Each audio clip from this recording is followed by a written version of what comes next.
E aí galera, tudo bem com vocês? Bom, para quem não me conhece, meu nome é Wendel Léo, sou professor aí das matérias de administração como gestão de pessoas, que é o curso que a gente vai ter agora, administração geral e pública, administração de materiais, ética, atendimento, marketing, vendas, enfim, todas essas matérias aí do universo da administração. A gente vai trabalhar então com gestão de pessoas, assunto amplo, denso e tenso. Tenso porque as bancas cobram esse assunto de uma maneira um pouco subjetiva. Subjetiva na opinião dos candidatos, porque é uma matéria bem objetiva. Na realidade, o grande problema de gestão de pessoas é que ela fala sobre pessoas, e as pessoas são imprevisíveis. Muitas questões são colocadas de uma forma prática, onde parece que a banca quer saber perdão, a opinião do candidato. E a banca não quer saber a opinião do candidato, a banca quer saber se você conhece a fundamentação teórica. Vou dar um exemplo disso. Olha como as questões parecem ser subjetivas. Geralmente, algumas bancas colocam sempre as perguntas como: dinheiro é fator motivacional para o trabalhador. Certo ou errado? Pessoas motivam outras pessoas. Certo ou errado? Provavelmente você respondeu certo para essas duas perguntas.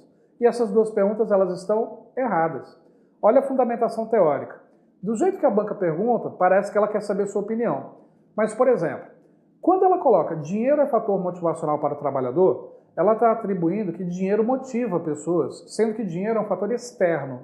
E pessoas motivam outras pessoas. Pessoas também são fatores externos. E fatores externos, segundo a teoria, não motivam.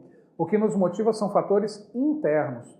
Então, por exemplo, quando se pergunta se dinheiro é fator motivacional para o trabalhador, a resposta é errada, porque olha só o conceito de motivação. Motivo mais ação. Então, o motivo, qualquer coisa pode ser. Dinheiro, pessoas, eu mesmo, qualquer trem é motivo. Quem é a única pessoa responsável em pegar um motivo e transformar em ação? Eu. A motivação é uma interpretação dos estímulos, onde a gente decide se aquilo nos move ou não. Sendo assim, a motivação ela é interna. Dinheiro não está dentro das pessoas. Se estivesse, morreríamos rasgados pelas ruas. Por isso, dinheiro não motiva ninguém. Dinheiro estimula. O que nós vamos fazer com dinheiro é o que nos motiva.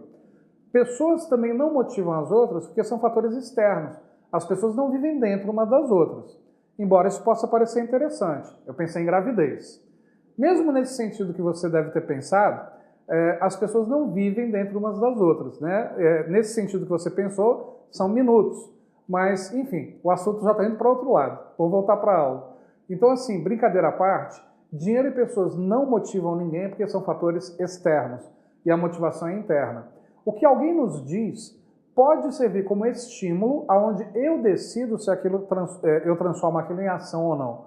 Então, quer dizer, a motivação realmente é um processo interno de interpretação desses estímulos.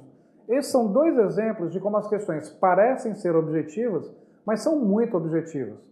Em gestão de pessoas, então, a gente vai conhecer nesse curso, que eu procurei montar um curso completíssimo para vocês, para atender a qualquer banca e a qualquer edital. A gente vai ver, então, nessa primeira aula, a parte histórica da evolução da área de RH. Né? A área de RH passou por 4 nomes: Departamento de Pessoal, Departamento de Recursos Humanos, Departamento de Gestão de Pessoas e, atualmente, Gestão de Competências. Então, a gente vai conhecer a evolução do nome.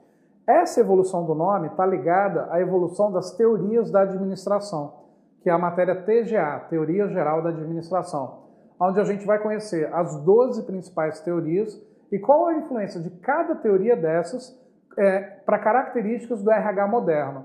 Algumas dessas características, que foram criadas há quase ou mais de 100 anos, permanecem extremamente modernas. Outras foram adaptadas para a modernidade, mas a gente vai ver em que momento essas características surgiram.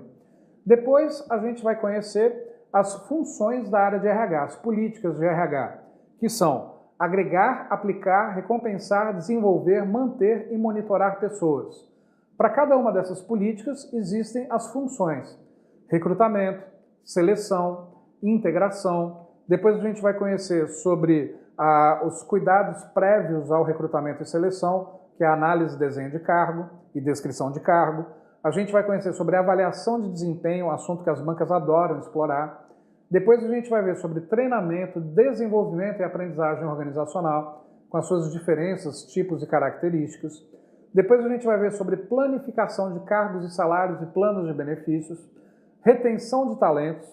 Depois a gente vai ver sobre qualidade de vida no trabalho, higiene e segurança do trabalho.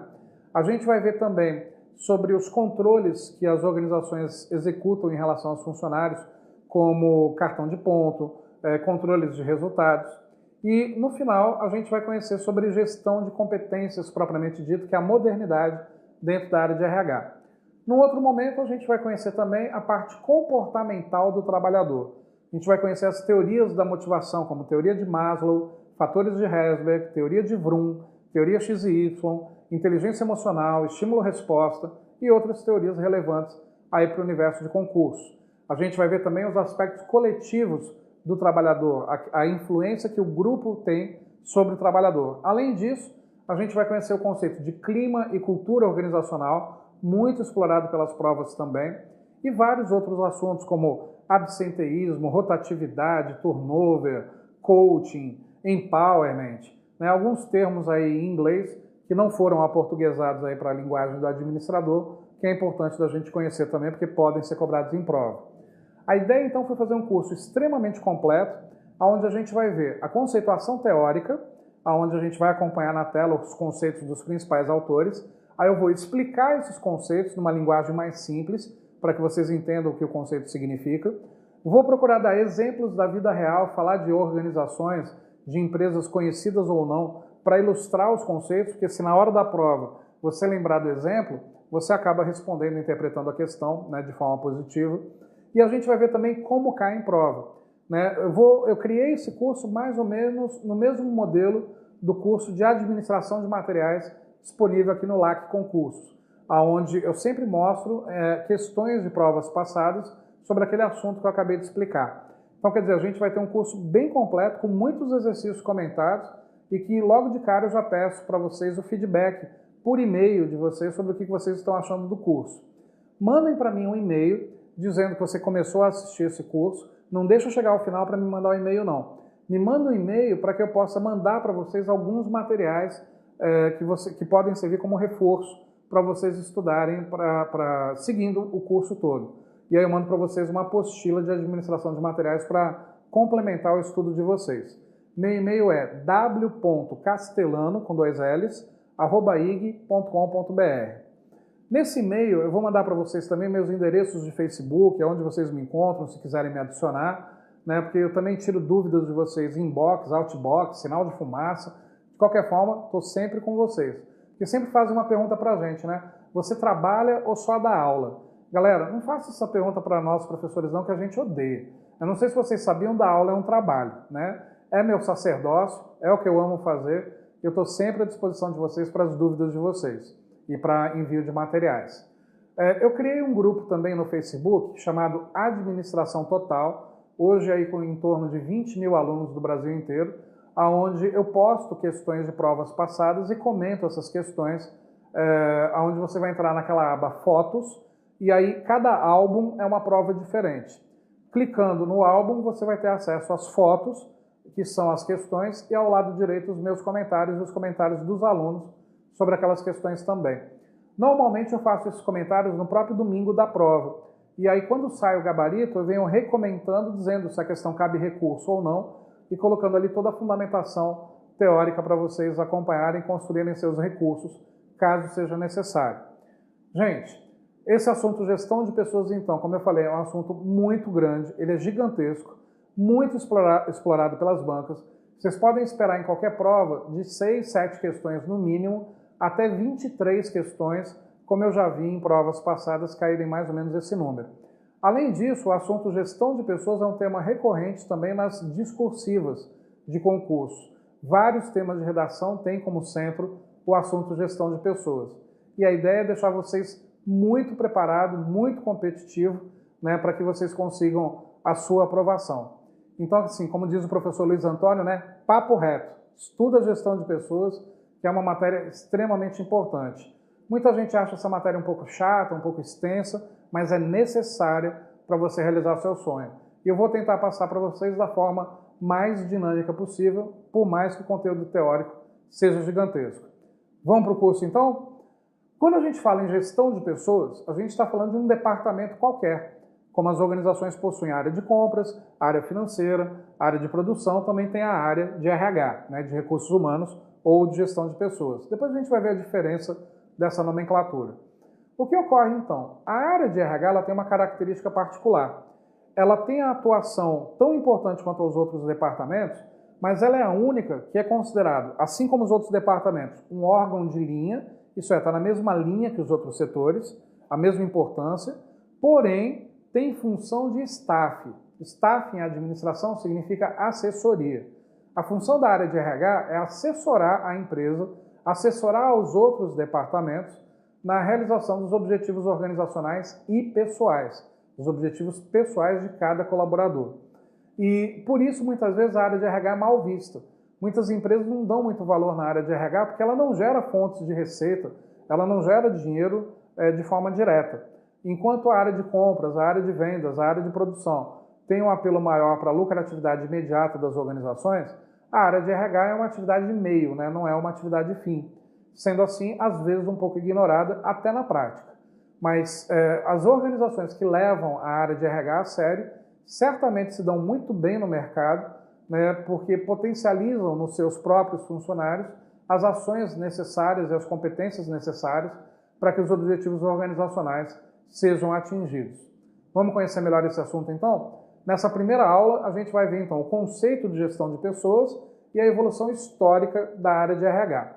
Então, como eu já havia dito, é um curso completo para vocês e a gente começa pelo conceito e pela evolução histórica. Olha o conceito do que é RH. O Chiavenato, que é a principal referência nas provas de concurso em gestão de pessoas, ele define a área de RH como sendo o seguinte: é o departamento que tem a função de criar, manter e desenvolver os recursos humanos das organizações e criar, manter e desenvolver as condições para que os mesmos atinjam seus objetivos individuais, ao contribuir para que a empresa alcance suas metas organizacionais. Vamos explicar isso melhor antes da gente ver as outras informações. Você já trabalhou em alguma empresa que se preocupasse com seus verdadeiros objetivos de vida, com seus objetivos individuais? Provavelmente não. A maioria das organizações querem o nosso sangue, querem o nosso suor, estão preocupadas com o lucro. E se a gente conseguir viver a nossa vida individual em razão do nosso trabalho, perfeito. Se não conseguir também, a empresa parece não estar muito preocupada. No sentido da modernidade do que é a área de RH, essa conduta estaria inadequada. As organizações deveriam se preocupar, sim, com os objetivos individuais do trabalhador. Antes disso, a gente viu na definição que a área de RH tem o papel de criar, manter e desenvolver os recursos humanos. Como é que a área de RH cria recursos humanos? Contratando, então por meio do recrutamento e da seleção. Como é que a área de RH mantém recursos humanos? Cuidando dos aspectos da segurança do trabalho, higiene do trabalho, qualidade de vida e também recompensando as pessoas com um plano de cargos e salários e planos de benefícios. E por último, como é que a área de RH desenvolve pessoas? Por meio do treinamento e do desenvolvimento. Qual é a diferença entre esses dois conceitos que mais tarde a gente vai ver mais detalhado? Treinar é preparar as pessoas para uma ação imediata. Desenvolvimento é preparar para o futuro, para cargos futuros. E aí tem várias estratégias para isso. Então até aí tudo bem. A área de RH cria, mantém e desenvolve os recursos humanos. Só que a área de RH também cria, mantém e desenvolve as condições para que esses recursos humanos atinjam seus objetivos individuais e, consequentemente, os objetivos da empresa. E aí, como é que a área de RH cria, mantém e desenvolve as condições para que a própria empresa realize os objetivos individuais do trabalhador? Vou citar aqui um exemplo que eu pude vivenciar na prática, observando isso por meio de uma consultoria que eu fiz numa grande empresa no passado. Nessa consultoria que eu fiz, fiquei curioso com um detalhe, com um fato, de que o presidente da empresa sabia o nome dos 1.200 funcionários dessa empresa de cor. Certamente ele ficava olhando foto e nome, né, e decorando isso por várias noites seguidas, provavelmente. Ele fazia questão de chamar cada um pelo nome para que as pessoas se sentissem especiais, para que as pessoas percebessem, caramba, o presidente da empresa sabe quem eu sou. Isso faz com que a sua moral se eleve e, consequentemente, a sua motivação em função de ser reconhecido. O que ocorre, então? Nessa empresa, um determinado funcionário, numa dessas convenções anuais que essas empresas fazem, alugando lá um hotel e fazendo os funcionários ficarem ali por uma semana em treinamento, no momento de coffee break, de intervalo, o presidente da empresa se aproximou de um determinado funcionário e começou a conversar com ele, assuntos triviais, futebol, frio, carnaval, essas coisas todas. E num determinado momento, o presidente da empresa pergunta para esse funcionário qual é o sonho da vida dele. O funcionário, então, imediatamente responde, o sonho da minha vida é ser promovido, é me tornar gerente, enfim. E o presidente responde, não, eu quero saber não o teu objetivo profissional, porque esse você vai realizar fruto do seu trabalho. Eu quero saber o seu objetivo individual, particular, o que você sonha, o que você deseja. E aí esse funcionário refletiu um pouco e disse ao presidente da empresa, olha, meu sonho é ter um carro zero, nunca tive oportunidade de comprar um carro zero na vida, meus carros todos foram usados. E aí continuaram a conversar sobre outros assuntos. A convenção termina, cada funcionário volta para a sua cidade sede, passam alguns meses e esse funcionário de supervisor foi promovido a gerente. E aí, 3 meses, 4 meses depois que ele assume a gerência, ele então recebe um telefonema de uma concessionária dizendo que o produto lá vendido tinha dado um determinado problema. Esse gerente vai até essa concessionária para resolver o problema e era uma mentira do diretor da concessionária. Na realidade, tinha um carro, o carro que ele desejava, enlaçado para presente, com um cartãozinho do presidente da empresa. E o cartãozinho dizia algo parecido com o seguinte, a empresa agradece a tudo que você fez até o momento e devolve para você um sonho seu realizado. Obrigado pela realização dos sonhos da empresa. Assinado, presidente. Esse cara quase chorou quando recebeu esse carro. Ligou para o presidente imediatamente agradecendo. E o presidente então disse, você não tem que me agradecer, isso é a empresa te agradecendo. Esse cara então, ao receber esse carro, trabalhava de 8 às 18. Ele começava a trabalhar às 5 da manhã. Então ele já mandava e-mails a partir das 5 da manhã, já começava a ligar para os vendedores que ele gerenciava lá pelas 6h30, 7 da manhã. Os vendedores ainda com sono, ainda dormindo, começaram a ficar um pouco desgastados com isso. O horário de trabalho ia até às 6 da tarde e esse gerente continuava até 11 da noite, meia-noite, 1h da manhã, mandando relatório, pensando em estratégias. Era a forma que ele encontrou de devolver para a empresa essa gentileza que ele teria recebido. Bom, uns 3 meses se passam, o presidente da empresa liga para esse gerente e começa a perguntar para esse gerente o que ele tem feito para que os resultados da região tivessem dobrado praticamente nos últimos 3 meses. E aí o gerente revela para o presidente que o fato de ter recebido o carro fez com que ele trabalhasse mais, em função de devolver os resultados para a empresa como uma forma de gratidão.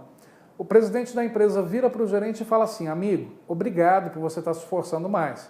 Só que, primeiro, você está mostrando para a empresa que o resultado que você antes trazia não era o seu máximo, que o seu máximo é agora. Só que eu acredito, olha o presidente, eu acredito que para conseguir dobrar os resultados, você deve estar trabalhando além do seu horário de trabalho. Isso não é certo. Provavelmente você está estressando os seus vendedores. Isso também não é certo. Gostaria que você voltasse para os resultados anteriores e que você tivesse uma maior qualidade de vida, não só para você, como também para os seus funcionários. Gente, presidente de empresa desse, a vontade que dá é levar para casa, né? É cuidar desse presidente, porque, poxa, imagina um presidente de empresa se preocupar nesse nível tão individual. Esse tipo de empresa e esse tipo de gestão está de acordo com essa definição que a gente acabou de ver. A empresa se preocupando com os resultados individuais, com os objetivos individuais de cada colaborador, que, em consequência, devolverão para a empresa os resultados organizacionais. Quer dizer, esse tipo de empresa, ela tem que tomar muito cuidado com para quem ela faz isso. Porque tem pessoas que certamente se aproveitariam da empresa, montariam na empresa, popularmente falando. Isso tem que ser feito, então, para pessoas que realmente merecem, pessoas realmente comprometidas com a busca do resultado. Mas está dentro, né, desse conceito do que é o RH moderno. Continuando aqui a definição, esses dois autores, Fischer e Fleury, eles colocam o seguinte, que a área de RH é um conjunto de políticas e práticas definidas de uma organização para orientar o comportamento humano e as relações interpessoais no ambiente de trabalho. Então, quer dizer, bem de acordo também com essa definição que a gente acabou de conhecer. Então, olha só, tem várias questões em prova que perguntam sobre essa moderna visão de RH. Macetezinho. Respondam como correto ao contrário do que você está acostumado na prática. Quer ver? Vamos ver já logo de cara algumas questões sobre essa moderna visão de RH. Os recursos humanos, nas organizações bem-sucedidas, passaram a ser tratados como parceiros do negócio. Uma das características dessa nova atitude da administração de pessoal em relação ao recurso humano é a preocupação com resultados, horário rigidamente estabelecido, a subordinação ao chefe, a fidelidade à organização ou a dependência da chefia? E aí, galera, qual seria a resposta? Olha só, dependência da chefia é algo que a gente está acostumado na prática, de dependermos do chefe para tomada de decisão e para tudo. Isso não está dentro da moderna visão de RH. Na moderna visão de RH, a autonomia dos funcionários seria o que prevalece. Fidelidade à organização. Na moderna visão de RH, isso está errado. Na moderna visão de RH, nós seremos autônomos, nós prestaremos serviços para as organizações. Se você for fiel a uma única empresa, você vai morrer de fome, né? Você vai ter que prestar serviço para várias, se quiser sobreviver na era da gestão de competências, como a gente vai detalhar mais tarde. Então está errado. C. Subordinação ao chefe. Como eu falei agora há pouco, na moderna visão de RH, você não é mais subordinado ao seu chefe. Existe um chefe formal que faz a troca de comunicação entre a equipe e a cúpula, mas no dia a dia, no momento do trabalho, ele é um membro da equipe, como outro qualquer. Na realidade, no século XXI, na gestão de competências, as organizações elas são horizontais. As pessoas trabalham em equipe, se comunicando, sem hierarquia. Todas são igualmente importantes. Então essa também está errada. Horário rigidamente estabelecido. A gente está acostumado com isso, né? Com cartão de ponto. Entrar às 8, sair às 18, entrar às 9, sair às 17 para o servidor público, enfim. E isso está errado. Você poderia trabalhar 15 minutos por dia, sem problema nenhum, desde que você entregasse resultados. O importante na moderna visão de RH é a preocupação com resultados. Por isso, questão correta, letra A. Percebe que é tudo ao contrário do que a gente está acostumado na prática? Tem uma outra questão no mesmo estilo, um pouco mais complexa, que é essa daqui. Modernamente, a gestão de pessoas substitui a antiga administração de RH. Na atualidade, o mundo exterior impacta profundamente a organização. Inovar e mudar com foco no futuro são verbos de comando. Em relação à gestão de pessoas no contexto do século XXI, comparado aos conceitos dominantes no século passado, estão corretas as afirmativas a seguir, exceto. Quer dizer, na realidade a questão está perguntando qual que está errada. Então, assim, na moderna visão de RH, se prefere controle por meio da visão e dos valores ao invés de regras e hierarquias. Certo ou errado, galera? Olha só, na moderna visão de RH, o controle realmente é por meio de visão e valores, aonde a empresa pretende chegar e o que ela vai fazer para chegar lá. Quando a questão pergunta, né, se as empresas preferem visão e valores ao invés de regras e hierarquias, ela está tentando confundir o candidato, porque a gente está acostumado com a exigência de regras e hierarquias, e colocaríamos provavelmente esse item como errado logo de cara. Mas numa moderna visão de RH, regras e hierarquias são deixadas de lado, o que importa são a missão, a visão e os valores da empresa. Então a letra A está correta para a moderna visão de RH, não é a questão a ser respondida. Então seria tolerância à ambiguidade em substituição à busca pela certeza? Na moderna visão de RH, as empresas preferem pessoas ambíguas ou com certezas absolutas?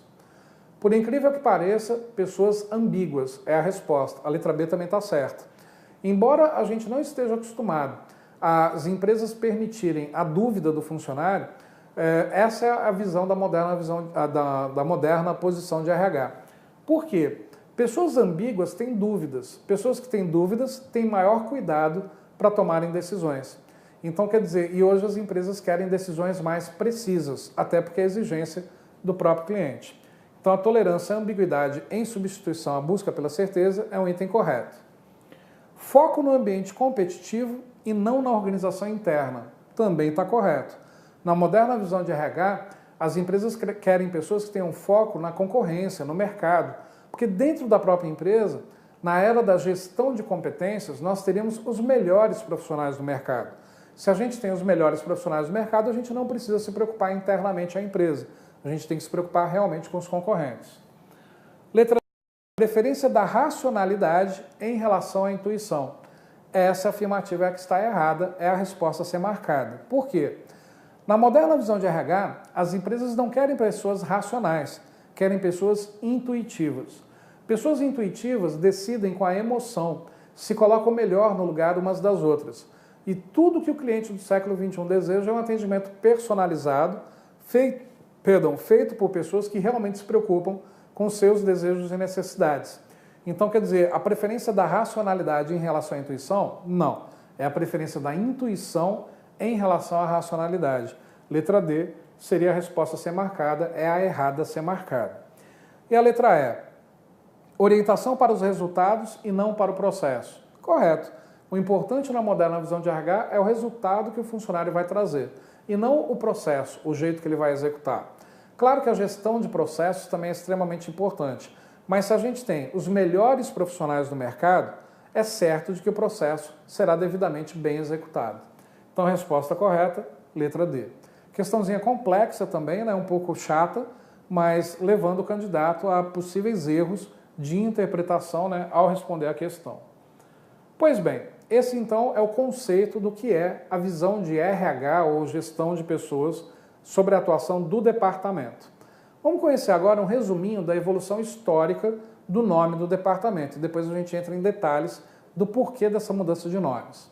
O primeiro nome do departamento era chamado de DP, Departamento de Pessoal. Eu sei que tem muitas empresas que vocês ainda trabalham que tem esse nome, Departamento de Pessoal.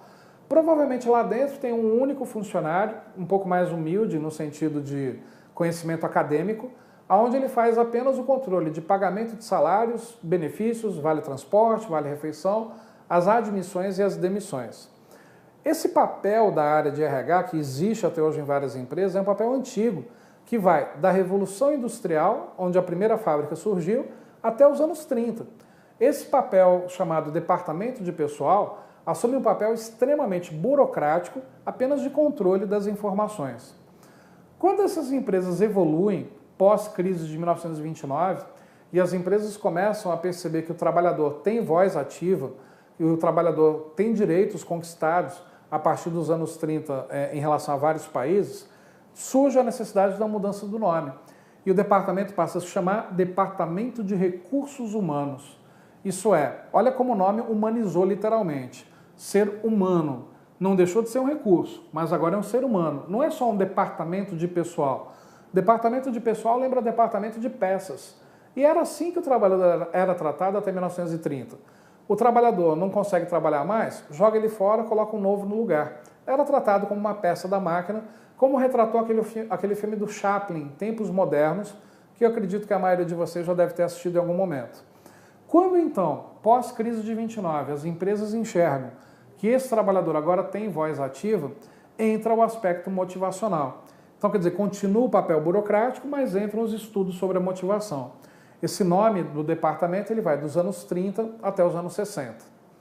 Quando a gente chega nos anos 60, influenciado pela Guerra Fria, pelo crescimento exagerado de várias organizações, as empresas passaram a perceber a necessidade de preparar esse trabalhador para ser promovido, por exemplo. Os trabalhadores começaram a reclamar nos anos 50 o fato de não serem promovidos, de não serem elogiados, de não serem reconhecidos. E aí começa também uma preocupação das empresas com o estresse do trabalhador. O estresse até os anos 60 era chamado de frescura. Dos anos 60 para cá, estudos aprofundados mostram que o estresse pode levar até a doenças físicas propriamente dito. E aí quando a empresa passa a se preocupar não só com o papel burocrático, não só com a motivação, mas também com treinamento, com desenvolvimento e com a qualidade de vida, o departamento muda de nome para Departamento de Gestão de Pessoas. Esse nome vai dos anos 60 até os anos 90, mais ou menos. Hoje, no Brasil, a gente vive a época da gestão de pessoas. O Brasil está um pouco atrasado ainda, mas isso em função do atraso da evolução dos modelos de governo. Nós tivemos uma ditadura militar entre os anos 60 e 80 que impediu o avanço do Estado brasileiro e, consequentemente, das suas empresas. Diferente de vários países que não passaram por essa ditadura na mesma época e conseguiram evoluir de forma mais rápida. Hoje, esse departamento, modernamente, tem o nome de Departamento de Gestão de Competências. Olha a diferença. Continua a parte burocrática, embora de forma diferente, o aspecto motivacional, o treinamento, desenvolvimento, a qualidade de vida, e entra também o conceito de capital intelectual. Então, quer dizer, dentro da gestão de competências, que é a visão moderna da área de RH, o capital intelectual é o conhecimento que a gente detém acumulado da vida inteira e que a empresa pode transformar em grana, em capital propriamente dito. O capital intelectual, então, é a soma de vários capitais que a gente vai conhecer durante as aulas. Mas a gestão de competências, ela determina o fim da carteira de trabalho, o fim do salário fixo, da CLT propriamente dita, dos benefícios, das férias, do 13º, do ticket, tudo isso vai acabar. Assim como muito provavelmente no futuro, concursos públicos também deixarão de existir. Mas calma, vai dar tempo de você passar ainda, vai demorar pelo menos aí uns 40 ou 50 anos, talvez, para a gente ter essa mudança aqui no Brasil. Por que tanto tempo assim? Porque para essas mudanças, para a gestão de competências definitivamente ocorrerem, deve existir uma mudança no padrão cultural de como o trabalhador brasileiro enxerga o trabalho. E o trabalhador brasileiro não enxerga o trabalho necessariamente com prazer, e sim como uma mera forma de pagar suas dívidas e realizar seus sonhos. A era da gestão de competências, nós seremos autônomos, prestadores de serviço, emitiremos nota fiscal por prestação de serviço, a cada nota emitida pagaremos os impostos. Pagaremos impostos muito menores, é verdade. Quem tem carteira assinada paga um imposto muito elevado. Porém, na gestão de competências, você não tem os benefícios que na atividade convencional se obtém. Vale transporte, vale refeição, férias, 13º, isso deixa de existir na gestão de competências. Na gestão de competências, nós nos reuniremos com outros colegas que possuem atividades parecidas para a execução de um determinado projeto ou de algo temporário dentro das organizações. Depois a equipe se dissolve ou aquela mesma equipe vai procurar outras prestações de serviço a serem adotadas. Mas a gente vai ver mais detalhes no decorrer do curso sobre o que vem a ser a gestão de competências. Então, recapitulando, a gente tem essa evolução: departamento de pessoal, departamento de recursos humanos, departamento de gestão de pessoas e, por fim, gestão de competências. Bom, de onde veio a mudança desses nomes? Para isso, a gente tem que conhecer as teorias da administração, desde o primeiro livro de administração criado até a última teoria, que é dos anos 70. Mas essas teorias todas a gente vai conhecer. Gostou da videoaula do grande professor Wendel Léo Castellano, carinhosamente conhecido como Professor Léo? Então você pode assistir o restante dessa aula e o seu módulo completíssimo no nosso site. Então, por favor, convido você a acessar o nosso site, lacconcurso.com.br, e se matricular no nosso curso completíssimo de gestão de pessoas. Nós temos 31 horas de videoaulas de gestão de pessoas exclusivas para você. Detalhe, esse curso custa apenas R$ 60 e você terá direito a 60 dias de acesso, ou seja, R$ 1 por dia. Pode ter certeza que aqui no LacConcursos é o melhor custo-benefício do mercado. Pode vir, pode efetuar sua matrícula, que eu tenho certeza que não irá se arrepender. Além disso, esse curso de gestão de pessoas, o professor Luiz Antônio e o professor Wendel Léo garante para vocês o seguinte, que irá deixar você bastante competitivo para qualquer concurso público, quer seja municipal, estadual ou federal. Tá certo, meus amigos? Então o convite está feito, vem estudar conosco aqui no LacConcurso. Forte abraço, fique com Deus. Tchau, tchau.